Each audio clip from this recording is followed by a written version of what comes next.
ভিতর থেকে ভেঙে পড়া মানুষগুলো খুব অসহায়। ঈশ্বর ছাড়া কেউ তাদের বুঝতে পারে না। কিছু মানুষ আছে যারা বাইরে থেকে একদম স্বাভাবিক। তারা হাসে, কথা বলে, দায়িত্ব পালন করে, কিন্তু ভেতরে ভেতরে তারা প্রতিদিন ভেঙে পড়ে। তাদের কষ্টের কোনো শব্দ নেই, কান্নার কোনো আওয়াজ নেই, কারণ তারা জানে এই দুনিয়ায় সবাই ব্যস্ত, কারো সময় নেই অন্যের গভীর কষ্ট বোঝার জন্য। ভিতর থেকে ভেঙে পড়া মানুষগুলো সবচেয়ে শক্ত মনে হয়, অথচ তারাই সবচেয়ে অসহায়।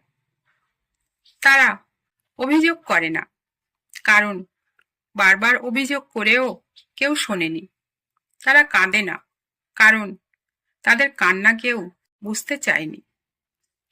তারা শুধু আল্লাহর দিকে তাকিয়ে থাকে, কারণ একমাত্র তিনিই হৃদয়ের ভাষা বোঝেন। মানুষ মানুষের সাফল্যে চেনে, কিন্তু মনের ব্যথায় নয়। মানুষ হাসি দেখে, কিন্তু সেই হাসির পিছনে লুকানো কান্না দেখতে পায় না।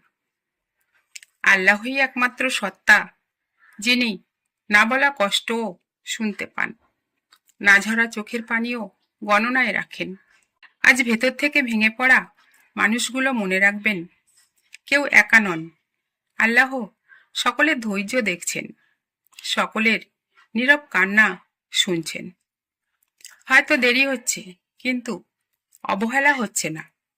প্রতিটি কষ্টের বদলে আল্লাহ এমন প্রতিদান দেন যা আপনি কল্পনাও করতে পারবেন না।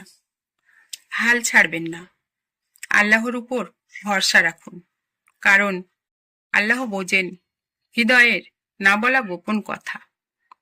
আর যিনি হৃদয় বোঝেন, তিনি কখনো কাউকে একা ছেড়ে দেন না।